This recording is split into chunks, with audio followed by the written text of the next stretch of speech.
Welcome back to Should You Watch This with the Popcorn Priest, a weekly podcast where movie enthusiasts, ex-movie theater projectionists, new and old friends take the time to talk about a movie that we just watched and answer that very question, should or shouldn't you watch this?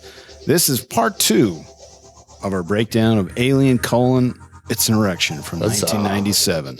And again, our 5th movie of our 12-part... No, it's not our 5th movie. It's our 6th movie. I messed up. Count them. Let's count them up, dude. Where are we at? We've got Prometheus, Alien 1, Covenant, 2, Alien, 3, Aliens, 4, Alien 5, to the Third Power, shit, 6. and We have Alien, 6 of It's them. an Erection. So Yeah, we're doing good. We're halfway done. 6 out of 12. This is a great halfway point. Yeah, this is really good, and it gets us to Predator, which is, by the way, there's a 4K set available that just came out recently, and they look amazing. So good. So, spoiler alert on that one. That whole, yeah, sorry. Yeah. We'll see. Next podcast. Yeah. They brought her back You're not Ripley. Who am I? to resurrect an alien species. It's a queen. She'll breed. You'll die. Now, Ellen Ripley died trying to wipe the species out. I'm not anxious to see her taking up her old hobby. someone or something is gonna wish they never did. Sigourney Weaver, Winona Ryder, Alien Resurrection, rated R. If you didn't already know, joining me again today is reoccurring guest Dr. Dare. Booyah. And again, Angry Dane. Hold the clap button down for a while, bro. Exactly. Yes. Angry Dane is not with us again for Let this go review. of the claps. Yeah. No more claps. But He's still in Mexico. yeah, come on, man. I bet he got food poisoning. Or COVID. And he's in a dirty Mexican hotel waiting it out. A government hotel. Oh. Just like you would be if you were in China. Oh, man. Well, we will forego all the details because we took care of that in last episode. So Handled. go and check that out in part 1 of our review of It's an Erection. We are going to get to popcorn trivia. Ooh. I bet there's some great trivia for this. Let me tell you something, pendejo. You got to change that. I can't listen to that. All right. So the actors were subjected to about 15 underwater training sessions in swimming pools, which we mentioned in part 1, around the Los Angeles area before arriving at the underwater set, where they underwent a further 2 weeks of training before anything was even shot. So 15 training sessions, 2 weeks of training on the set. Sigourney Weaver missed most of this because she had been appearing in a play on Broadway just prior to filming. So she arrived like the day of filming that they were shooting underwater. And I watched too much about this. They were trying to find a tank that they could use, and there was anything that was available was like, in Mexico or in outside the country. And Yeah. Sigourney Weaver, after the horrendous shoots that she'd been on for the last 3 Aliens, was like, I am not traveling. So we can stay in the States, and I'm going to have a hotel, and I'm sorry, like, we're not doing it. So they literally, and there was not very many sets going on because Jurassic Park was being filmed. There was another movie, a big movie at the time. I can't remember. And so they found one soundstage that was available, and they dug a pit and They built their own? They built their own tank. That's really cool. And it was huge. It took I think a week to fill it.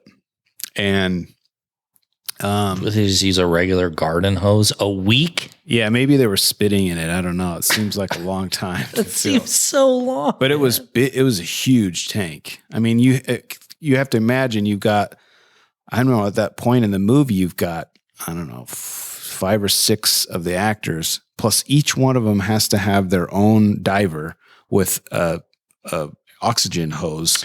Oh, because they're like staying underneath the water for a long time, Yeah, and they're just being fed oxygen? They're doing take. They get the oxygen. They do another take, and they're just under the water the whole time. Wow. I'm so dumb. Why wasn't it more obvious that that's how they would accomplish this? So you watching these scenes where you don't get the cut in the front or the back, and you see Ron Perlman like huffing the oxygen, and then you have to push it out of frame, and then he's got to blow out all of his bubbles. So because if he's got too much, and then it's weird. Then they've got to action and then go. And so by the time they were done with each take, they're like, grasping at the diver. Whereas it's like 30 seconds of holding your breath before even they say action. So Ron Perlman nearly drowned while filming the other underwater sequence. At one point when trying to surface, he hit his head on a sprinkler in the ceiling, knocking him out. And he was rescued by nearby film crew members. Wow. And get this. So, like I said, each actor was assigned a diver with a backup supply of oxygen. At one point, Leland Oscar's diver, the guy that has the alien come out of him, which is an amazing death. It's the greatest. Pulls that guy's head to his chest. Anyway, yes, Leland Orser's diver had left the water for a bathroom break. This proved nearly disastrous when Orser started running out of breath, and he was looking around for his diver, and he was gone. Fortunately, Ron Perlman's diver noticed, because he gave there was a symbol like I'm dying, I need help immediately. Couldn't they just surface? Were they like enclosed? No, there was a ceiling on it, so they could not just go up. I'm getting anxiety. They had to go all the way down one way or the other because it was that long corridor, and so they could not surface. And so Ron Perlman's diver shared oxygen between Ron Perlman and him, so he could not die during that scene. Why not just make it so you could surface? Because they had all the lights, and they were lighting the scene because what's his name? Jean-Pierre wanted like specific type of lighting, and it required a full closed set, which seems very dangerous. I'm not into that, man. I'm not. No wonder Sigourney's like, I'm not doing this shit. Yeah. I mentioned a little bit in part one, but Jean-Pierre stated that he's really proud of the film, but he swore off Hollywood after his experience in filming it. Really? Why? Why did he do that? I think it was just the scope of everything, and he just didn't like it. And He's too chill, man. Some of his crew, like one of his costume designers, came for a week, and he bounced after a week because he's like, I can't do this. I don't want to live here for 3 or 4 months. So should we be leaving the U.S.? I mean, is there something that we don't understand? Like, is life better in France? I don't know. I mean, I used to speak French. Maybe we should go to France. Sounds like let's go. Because he loves filming over there. So anyway, speaking of other people get out of here, were dissatisfied with this film, Joss Whedon had commented on his dissatisfaction with the movie. Fans had speculated that the finished movie deviated from his original script in some fatal manner. However, he put such rumors to rest. Listen to how this played out. His dialogue, action, and plot were essentially intact. However, he had written with a playful, tongue-in-cheek tone, which didn't work when the director decided to play it straight. Eventually, Whedon created Firefly and Serenity, which was also about a group of pirates on an old spaceship, and he captured the tone he had aimed for in this movie. He said that he never realized the similarities with the Betty and her crew until someone pointed it out to him. As irony would have it, the series was shot on the same stages at Fox Studios where Alien Resurrection was filmed, with the Serenity built over the pit that was dug for the underwater scenes. Really? Yeah. I loved Firefly and Serenity. And I could see how he wrote this. I mean, he's got like kind of that ragtag group who comes aboard the ship, and one of them is trying to subvert the alien project, and that's crazy. But yeah, apparently he didn't like how Jean. He just wrote it too serious. No, he played it straight. He made John Paul made it too serious. Jean-Pierre, yeah, exactly. John Priest, John Poe. At least I'm saying that right. Yeah. Usually I say everything wrong. I'm proud of you. So the newborn skull, and the newborn is reference to the white, pasty white alien. I mean, that's like at the end of the movie, but yeah, the newborn. Yeah, the newborn was made of plaster, so it could be sucked out of the window into space. And this hole, dude, is like one of the coolest parts. It's so rad. So it was. They really sucked that thing through the hole. Yeah, it wasn't CGI. So cast only at 1/8 to 1/4 inch thick, it was scored into various pieces. Each piece was individually attached to a wire, so when struck against the window and cracked, each fragment could be pulled out one by one through that hole. That is awesome. Until the skull was left, and then that one was scored and it broke through, and they pulled that out too. That is awesome. That was a great scene. It was a really, I mean, dude, we're already talking about him. He thinks of Ripley as his mom, and they're like caressing, and they made his eyebrows have like this movement to make him look sad. Bro, it was heartbreaking. The character design of that thing was the creepiest, with the dark, with the dark eyes, like the skeletal. Oh man. And I've got a couple of things about the newborn in Popcorn Puzzles, but I'll save them for there. But there's a little more talk and I think we should save our other discussion. I'll hang. I'm trying to hang back here. There's a lot to like I know. Besides just bestiality. Oh, jeez. So, I remember the movies that were being filmed at the time. That's why they couldn't find studio space. Titanic, Starship Troopers, and The Lost World.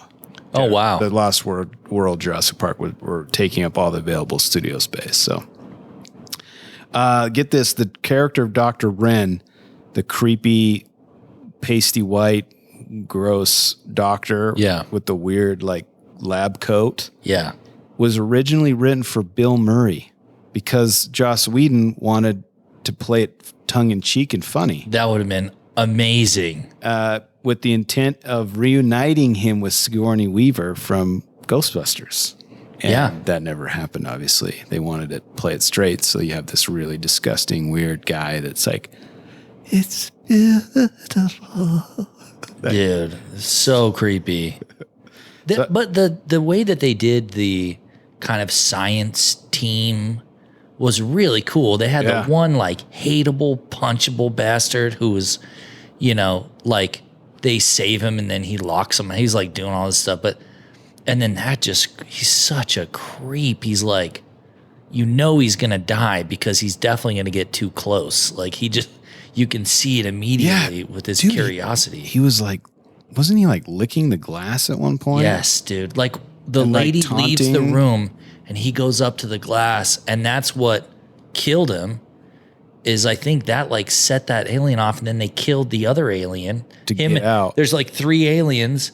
That's 2 of so them look awesome. at each other and they're like, sorry. Yeah, this motherfucker's dead. Charlie's getting eaten. Yeah, sorry, Steve. So we can get out of here. Yeah, and they break him open like an acid packet, and he dissolves the floor. So they can get out. Yeah, that was really cool. It's really cool. That whole sequence of all of the chambers and the big, it was like a rotating room with all the aliens in each one of those containers. It was really cool. Which was all miniatures. That was back before they could do. I guess that makes sense. CG wasn't as great for ships, and so all that stuff was miniature work. It kind of reminded me. I listened to the audiobook of the 3rd movie, the script that didn't get made, and there's a lot more of this kind of sciencey, experimental, splicing of genes. Oh yeah. Kind of stuff.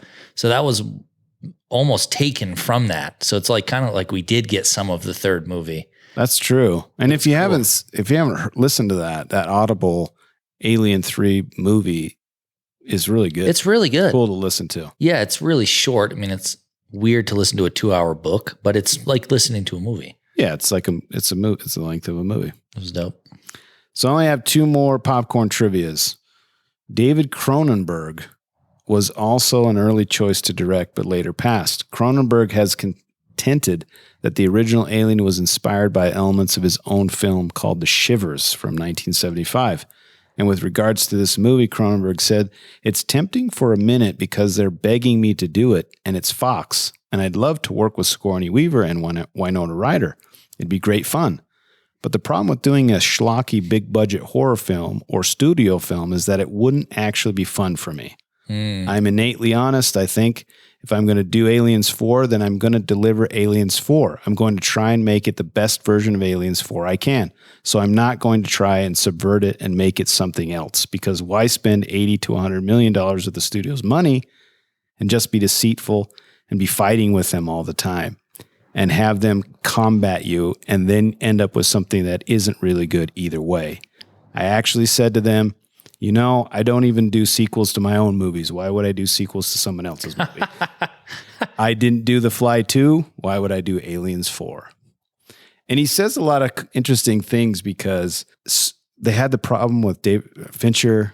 Honestly, it sounds like he's just got done with having lunch with David Fincher. Or Cameron. Yeah. Cameron was fighting with the studios the whole time. He spent some of his own money to finish shots because they wouldn't. Yeah, let him the do it. opening shot, right? Yeah, it's like, it sounds like, and then Jean-Pierre was like, "I'll do whatever the studio wants me to do." Yeah. And he just. Well, you'll notice he never fucking came back. He literally left the country. Yes. Like, I'm not. So yeah, great call not to do it. Yeah. But apparently there's beef with directors and studios back in the day. Yeah. I mean, yeah.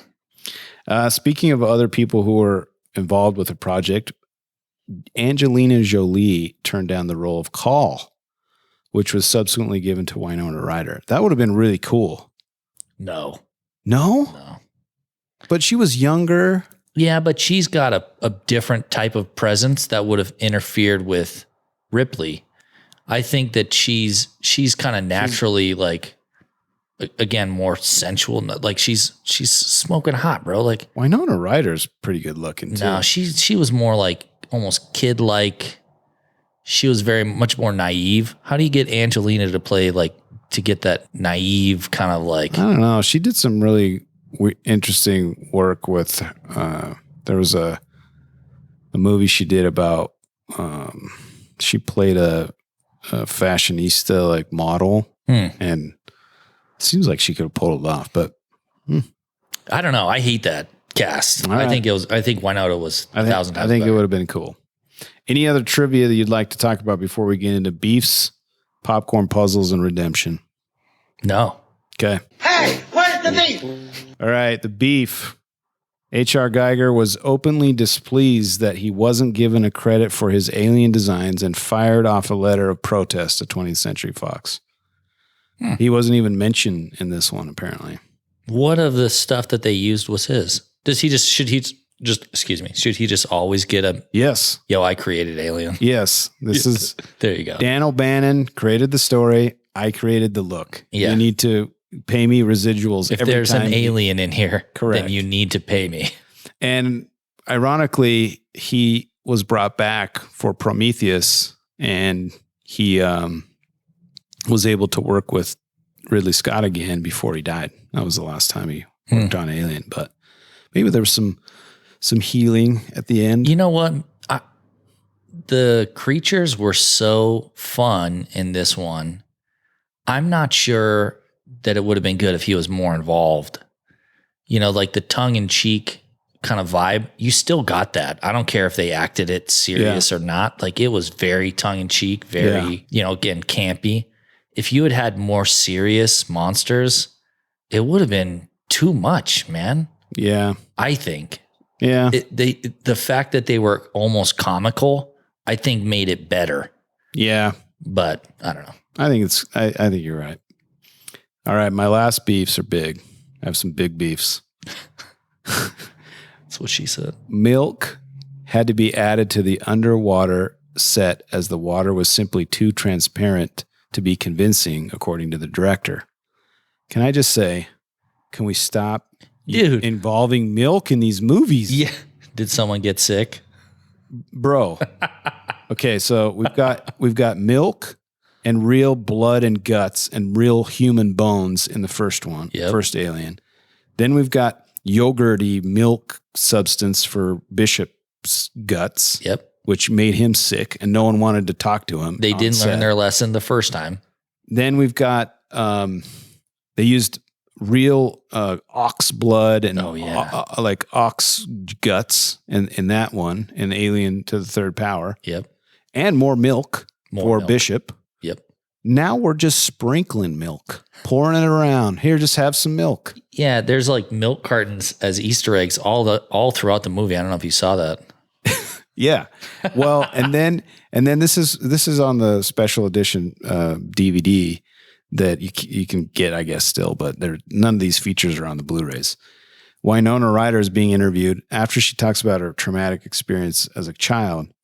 She talks about, she's like, hey, everyone, think about this pool. Oh, don't. We've got 3 weeks of like 40 people in there. She's like, the divers never get out. They have suits on and masks. She's like, this thing after 3 weeks, she's like, I'm swimming through and I'm seeing big loogies in the water and people pissing in it and milk. Who is no one peed in that pool? Everyone peed in that pool. Everyone. There's no way you're not sitting in there for 8 hours and you're not pissing in your wetsuit into the pool. I just don't understand. What are you going to do? I got a pee, director. I know we're in the middle of this $100,000 almost shoot. Killed Ron Perlman because he had self-respect. Well, you got to get the fuck out of the pool and you got to pee. So that's gross. My beef that is so gross. Urine, spit, dirty milk. And they also had real like lettuce and like food that they would sprinkle in the shot because it's in the kitchen, the cafeteria. So there's like rotting food. There's pigs. You saw those pigs. I don't know if those were obviously they couldn't have been real, but it looked gross. I mean, no wonder the aliens were pissed. Yeah, they some people. Winona said that people got sick. Of course, that is so. And they don't have gear on. They don't have gear. They don't have masks sucking on. It in, man. Their eye holes are open, so they got urine in their eyes and dirty milk. I mean, give me a break. Urine and dirty milk in their eyes. All right, so that's a big beef. My next 2 beefs are director related. Peter Jackson was asked to direct, but declined as he could not get excited about an alien film. Pop off, bro. We needed you. I like this movie, but Peter Jackson, because he was doing all those horror movies and stuff. What was he doing? What? Maybe I don't know enough about Peter Jackson. No, so in 1996, he'd just done The Frighteners, which is like a horror movie. Okay. And before that, he'd done Dead Alive and a bunch of like weird horror-y, schlocky horror movies. So what do you mean you can't get excited about an alien film? I know he didn't. And then he started Lord of the Rings in 2001. So he could have done an alien movie, which would have been awesome. Right? I mean, but this movie, I don't think was about the director as much as it was about Joss Whedon's script, the writing, the dialogue, the I don't know. I don't know if I think he could have made it. Well, he would have given input because Jean-Pierre was like, I don't understand English, so we're just going to do whatever it says in the script. And he didn't understand humor, apparently, because he just played it straight. So having Peter Jackson do, who's really funny, that's true. It would have been that sucks. It would have been good. That sucks. Next director beef is Neil Blomkamp. Was canceled. That would have been sick. This style would fit his like weirdness so well. So it wasn't. My beef isn't that he didn't direct Alien 4, is he wasn't allowed to direct Alien 5 because of Ridley Scott wanting to do his movie. And it would have been basically not a version of Alien, that Audible book that we mentioned earlier, but it would have been a continuation of Newt, Ripley, and Hicks. And the concept art, if you haven't looked at it, everyone, go look for it online. It's really cool and sad that. And Sigourney Weaver even saw it because she was on one of his movies. It was Chappie. And she was like, this looks awesome. I'm in. I want to do it. He has that kind of grit. He would have been a great actor for the third. I mean, to have like that prison encampment, like that very gritty, bleak. Yes. Yeah, man. That's dope. I think I'd rather see him than Peter Jackson. Yeah. Well, that's a different movie, but yes, I would have loved to have him be involved in the Alien franchise. He's so cool. Where's he at these days? He started a YouTube channel, like he used his production company. He's done a bunch of shorts, which are really cool. You should check them out. I'll check them out. And then he just did a horror movie that just came out like weeks ago, I think. Oh, wow. And it's not doing well. Oh, no. It's like doing terrible. Oh, no. It's like a weird horror movie, but I mean, that's sad. It's sad. I like him. I hope he does a sequel to District 9. That's like, maybe everybody loves that, but what when I watched that movie, it was one of the first times where I'm like, I've never seen anything like this before. This is the craziest take on an alien movie I've ever seen. It was amazing. So good. Special effects were dope. Like, I feel for that guy. He's done such good work. Yeah. He just hasn't got another hit. Yeah, dang. This is my last beef. And then if you have any, think of them right now. And this is my biggest beef of all 6 movies so far. I've done so much research. I've watched so much of the behind the scenes for all these movies. And I can't tell you how many times screenwriters, script writers, directors, fired directors, composers, actors of all have mentioned that they would like to see the alien planet or the engineer's planet, if you want to include the mythology of the 2 prequels. Beef, man. Why can't we go to that planet? That's been a beef since we watched Prometheus. Yes. Well, it's mentioned, not just us, because we're just normal humans. These guys are all working in it, and they're asked, like, what would you like to see? Well, I'd like us to see where the aliens come from or where the engineer's planet is. Yes. Like, give me that movie. Why? Yeah. Why are we on all these different planets and yes. I want a real origin story about the people. One thing that was really interesting is in the 3rd book, the audio book rendition. Yes. One of the scientists, like the mad scientist who's experimenting with DNA, he says, this looks like the ultimate weapon that was developed by someone else. Yeah. They start going through that, and I was at first very pumped, and then I'm like, where? Like, we don't know anything about them. Like, I want to go back. I want to see some crazy dude building I hit my mic. I'm so pissed. Building the DNA for these, such a cool tool, how it merges with, we don't get any of that. I'm so mad. Yes. Well, and Ridley gets there a little bit with the engineers, but there's just so much mystery about them still. Like, where did they come from? Why are they at war with another civilization that they need this biological weapon? There's so many cool. What happened to them? Why are they all able dead? to contain it? Like, we did get to see, what was the droid's name in Prometheus and the other one? David was kind of like the engineer tinkering with it. So we got like a small taste, but he's not an engineer. No. I mean, we'll never see it. That's my biggest beef. Don't hold your breath. We're never going to know.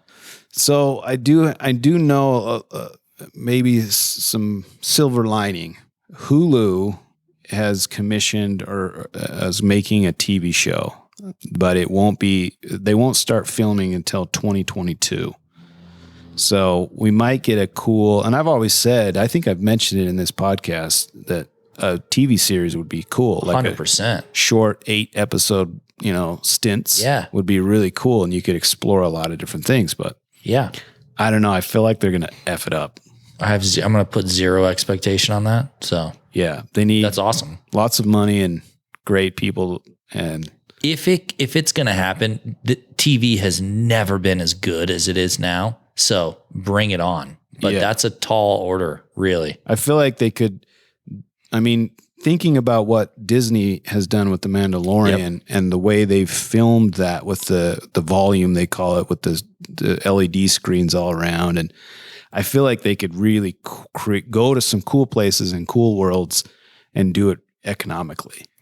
Yeah, that's the problem is you look at Alien, the budget was 11 million, 17 million, something weird.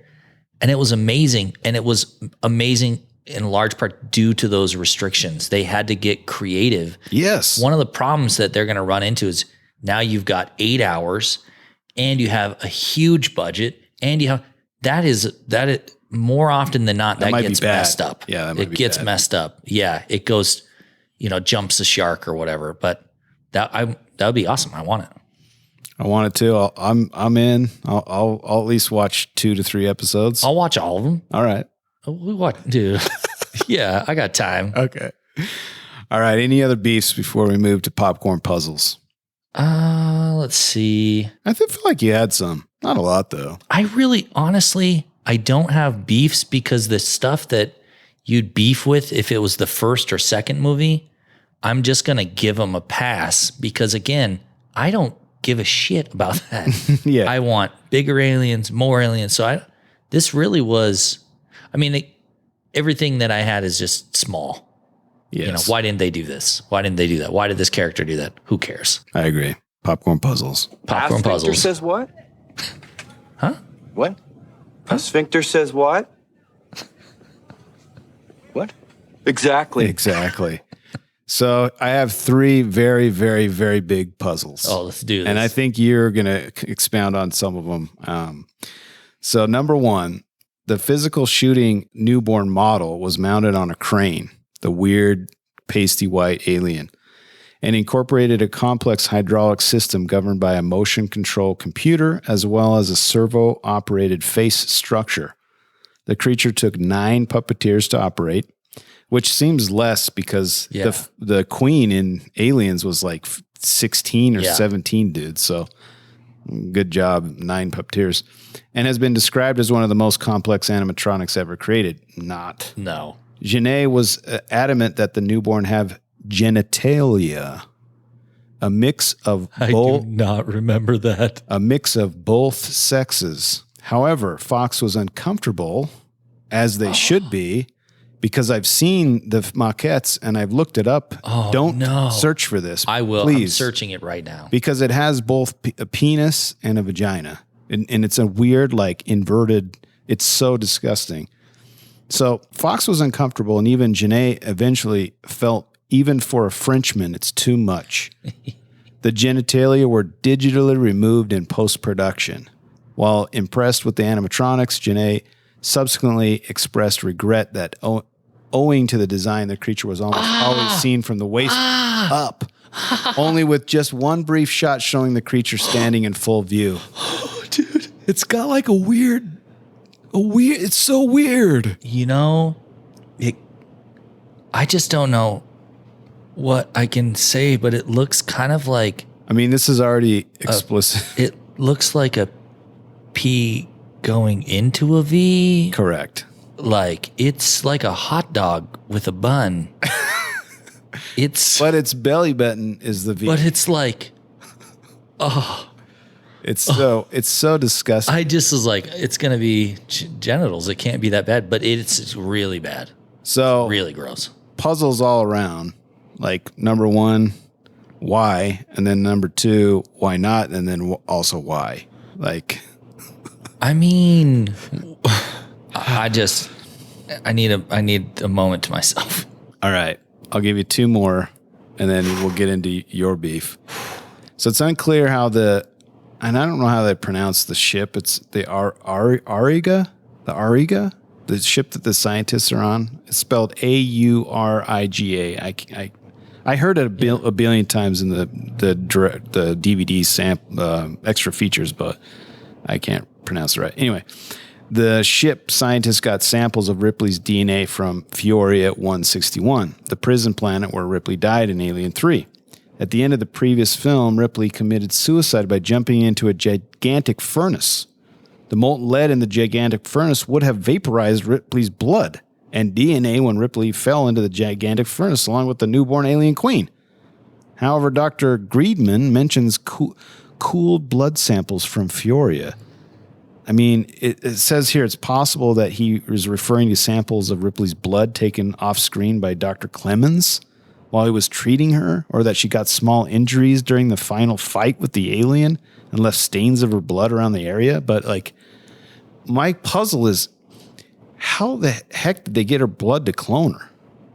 I think you could get her blood because she was like laid up there. They could have taken her blood. My thing is, how do you clone her? And just because of her blood, it also has the queen clone that's like, if I'm cloned and I have a fucking baseball in my stomach, the baseball's not going to be there when you clone me. This is a foreign object.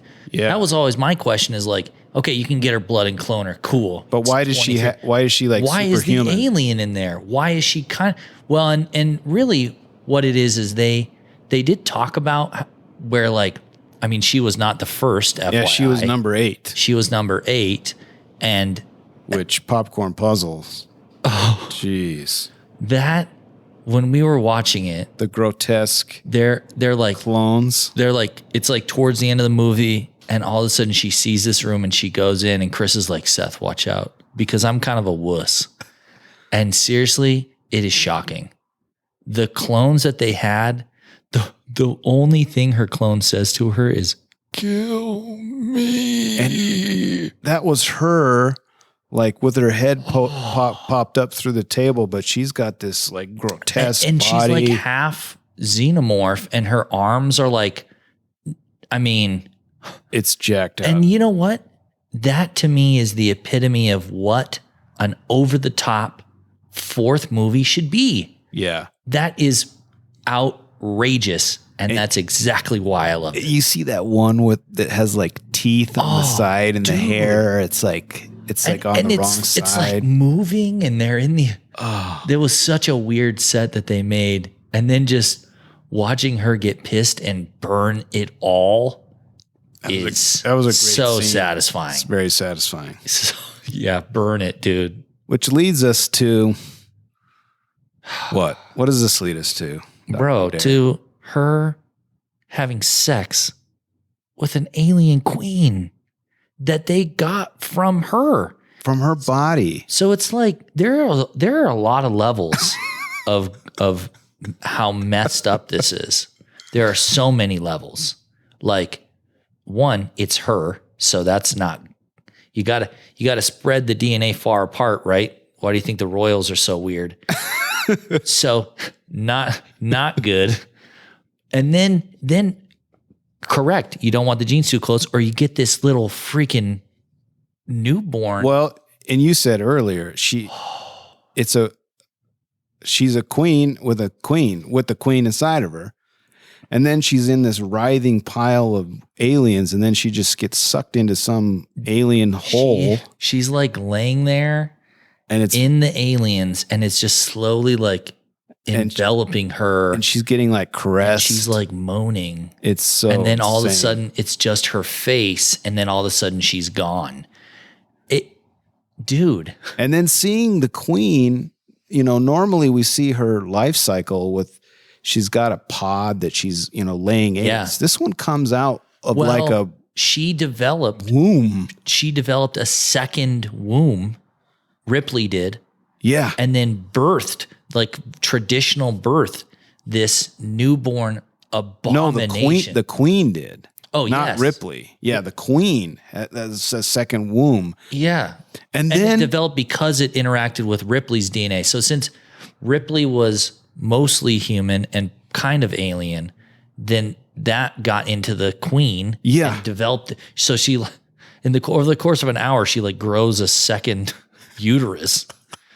And like, my gosh. And then the newborn has this weird, like, do I say touching moment with the queen, and then grabs his weird looking claw human alien arm and takes off half of the alien queen's face. Just obliterates her. Which is weird because the queen was also his mom. even though Ripley was, and New show, My Two Moms. My Two Alien Moms. My Two Alien Moms. No, because the main character would have to be that sperm bag, dude. Just like that. It's the grossest thing I've ever seen.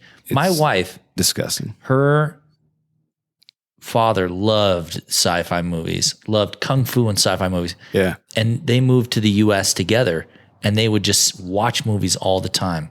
And they watched all the Aliens. And I come home from work, we'd watched it at lunch, and I'm like, oh man, Peach, I watched Aliens 4, and she's like, oh my gosh, the one where she has sex with, and then that gross thing comes out, and I'm like, holy cow, she saw this like 20 something years ago. And immediately, it really, the way that they made this alien so non-human, but also anthropomorphic with this, like it can like kind of talk, and it has, it's like, yeah, oh my god, dude. It was, again, I think that the way that they went so over the top was just perfect. It's like comedy. Like, there are gags that aren't funny, but if they carry on long enough, you just start laughing because you're like, this is outrageous. That's what this movie was. Yeah. I mean, that's all the puzzles I have. I mean, I think we covered it pretty well. You know, this had some of the best kills. Yeah. Like, this really had a whole bunch. I mean, this probably handfuls this of is probably great go moments. into our redemption. Oh, true. I have exorcised the demon. I did that twice. But yeah, speaking of kills, this is where we redeem the movie, and we kind of talked crap on it a little bit, but these are the things we liked. Kills are amazing. You know, I still, as crazy as it is, and this is, I think, the main reason I loved it, is that Ripley is still the star of the show. Yeah. Her acting and her character is a beast. They didn't pull any punches with how, she interacted with any of the rest of the crew, the aliens. And she had to do this weird, like, hey, I'm kind of an alien and I'm kind of a predator. And dude, she's terrifying, man. Yeah. She was really a badass in the first two movies. And in this one, she is still badass, but now she's like kind of just bad. Well, you can really see she does a really good job of acting this struggle between her human side and her alien side. And even also, like, you get this part of her performance that you see the echoes of her old human life, but she's this new human, and she's like trying to figure out how to use a fork. Yeah. She says the F word because she doesn't understand like the word fork. And then she's like confused, but then like looking at her body. It's just a really cool performance. Her performance was spectacular. Yeah. I mean, that was my only redemption is Sigourney Weaver is the coolest part of this movie. Yeah. Like, I liked her a lot before. Yeah. And the third one was super underwhelming. And then bam, she's right back. Yeah. Just dominating the screen anytime. And that's dominating it, talking shit to Ron Perlman, who's he can command the screen, right? Very, very big character. No one, when she would walk in, and maybe they just did a really good job too of like almost subconsciously cowering whenever she was there. Like this bitch is scary, man. Well, don't you think, thinking about her salary, she probably had a little bit of swagger walking around the set. Like, listen, I'm it here, man. So like you guys, she kind of just didn't give a shit. Yeah. Like, I'm going to do whatever, but I'm going to do it the way I want. And you're going to listen to me, and we're going to build a pool over here. And we're also, and she went and met with like a basketball star. I can't remember who, someone from the NBA to practice shooting. And she got to a point where she could make 1 out of 6 behind the back shots. And then when they got on set, it was kind of, nervous. And Jean-Pierre was like, I don't think we're going to be able to make this work. And she's like, no, I really want to do it. And he's like, we can just, CG it. We'll just put it in. She's like, no, I want to do it. And then he's like, no, this is it. This is the last one. She's like, all right. And she makes it. Yeah. She throws it over her head. Yep. Swishes it. It goes out of frame, and he's like, I'm worried that people are going to think that you didn't make it because it goes out of frame. She's like, no, please leave that in the shot. Yep. And they had to cut it right at the right moment because Ron Perlman jumps out of character and says the F word. Yeah. Fuck. He's like, oh my gosh, you made it. And then everyone's cheering. And I noticed the way that they did that cut was really, because they cut quick right back to him doing his normal thing, but they cut, it goes through the hoop and they cut immediately to his reaction on his face. Because of him and the crew going ape after she hits the shot. But dude, that's cool. Badass. Yeah. That is badass. Yeah. I think her role, just the way the film felt in general, and then the extreme kills. Do you remember when he threw the grenade and it's like bouncing all crazy? Oh yeah. Like that was a dope kill. What about the Ron Perlman shooting the rocket launcher in the water with a slow motion bullet, and it explodes and hits the alien? That's 100% really awesome. Yeah. Yeah, there's a lot of really cool things, visuals that you don't get in the other movies. I just don't think they belong there, but to me, they belong in the fourth movie. Yeah, I remember listening to Jean-Pierre saying, listen, the surprise is gone. We already know the alien. So I'm going to put it in as much as I can. Like I want to put it in a lot. Yeah, there's no thrill in not seeing the alien. We all know what it looks like. Yeah, give us more. Now the thrill is in alien sex and weird new aliens. That's the thrill. It's a slippery slope, guys. Yeah. My dad was right. Well, with that, we already ranked these. This one, again, medium to large bucket. Any parting thoughts? No, just I'm you can probably tell I'm surprised by how much I really did enjoy it. Yeah. Perfect movie for the fourth one. I agree. Hit me up on the Twitters or the Instas if you want to interact with the great Popcorn Priest at Popcorn Priest. I respond to every tweet, post, comment, hashtag, and whatever else there is. According to my wife, I'm going to have to change this when I get really popular because I might not be able to. But right now I can. We'll just hire somebody. Let us know if there's something you'd like us to review. Also, if you've enjoyed this or any of our previous episodes, please subscribe so you can get notifications on our newest episodes. I love movies, and I'd love it if you'd share the love. Muchas gracias. I'm serious. Share this with your friends, please. Share it. Come on. Another way to share the love is sharing those dollars. I've created a Patreon account if you'd liked anything up until this point and want to support the show so we can continue to bring these entertaining reviews. Please do so at patreon.com/popcornpriest. As always, thanks for listening, and thanks to my special guest. I'm not doing this for free for more than 100 more episodes, so someone pay this man.